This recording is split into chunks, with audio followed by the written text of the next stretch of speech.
Welcome back to the main events of Italian diplomatic activity abroad. Bilateral agreements, political cooperation and the relaunch of the economic partnership were at the heart of the 36th Italy-France Intergovernmental Summit, which brought together Italian Prime Minister Giorgia Meloni and French President Emmanuel Macron in Antibes on June 25th. Following the face-to-face meeting between the two leaders, the day continued with the signing of agreements, a joint press conference and a plenary meeting with the respective ministerial delegations. Meanwhile, the Italy-France Business Forum, dedicated to companies from the two countries, was held in parallel in La Canée. But let's hear an excerpt from the Prime Minister Meloni. I believe the cooperation between Italy and France demonstrates that our relations have not been, let's say, glacial. They have been relations between serious people who discuss politics. Well, the relationships in this matter, in these issues, are more complex than I sometimes see them simplified.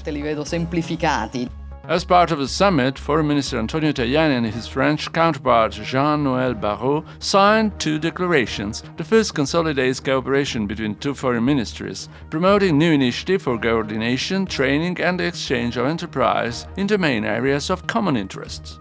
The second declaration, dedicated to seas and the ocean, strengthens the maritime dimension of the Quirinal Treaty and highlights the shared Mediterranean vocation of Italy and France, promoting closer cooperation in the fields of the blue economy and scientific research. The signing ceremony took place on the sidelines of the Italy-France Economic Forum, attended by more than 300 Italian and French companies, including the leading business groups for both countries.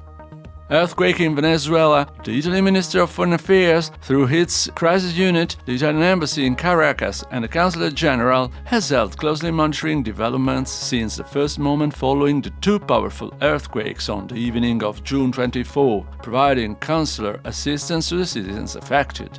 To provide assistance to the Venezuelan population, an Italian Air Force flight coordinated by the Civil Protection Department has been activated within the framework of the European Union Civil Protection Mechanism. A team from the Foreign Minister's Crisis Unit is also on board and will coordinate consular assistance operations. The Italy Development Cooperation System has also been activated.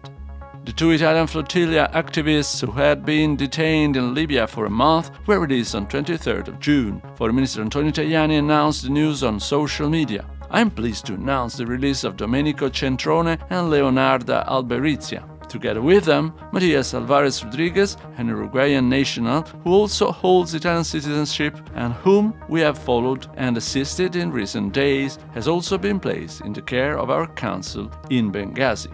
The release of the Italians, the minister explains, was achieved thanks to intensive diplomatic efforts coordinated between the Ministry of Foreign Affairs and the Prime Minister's office.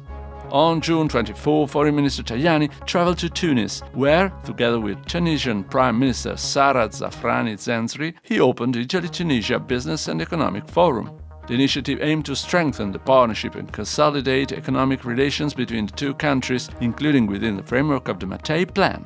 Around 200 Italian representatives from companies, business associations and institutions attended the forum alongside almost 400 Tunisian participants. Tajani also held a bilateral meeting with the Tunisian counterpart, during which they discussed economic and trade cooperation with particular attention to the energy and renewable energy sectors. On the occasion of the International Day of Women and Diplomacy on June 24th, Minister Tajani expresses gratitude to all the women working within the Foreign Affairs Administration in Italy and abroad, who, through their professionalism, expertise and spirit of service, ensure the effective functioning of our diplomacy and help strengthen Italy's presence and standing in the world. Women diplomats currently account for around 25% of Italy's diplomatic service. The 2024 diplomatic service examination saw 22 women and 26 men among the successful candidates, the highest number of women ever recorded.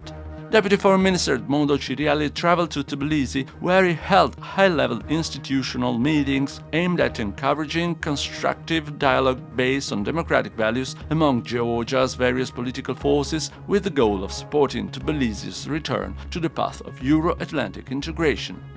On June 22nd, Undersecretary of State for Foreign Affairs Maria Tripodi took part by video link in the opening of the event presenting the 2026 Call for Proposals of the Know-How Exchange Program, the capacity-building initiative founded by Italy for members of the Central European Initiative that are candidates for accession to the European Union. The KEP program funds projects up to €40,000 for the transfer of knowledge and best practices. The call for proposals is open until September 11. The call for application of the 2026 edition of the AIR Artists in Residence project has been published. The initiative was created and promoted by Musicisti Italiani di Jazz, MIDJ, with financial support of CI.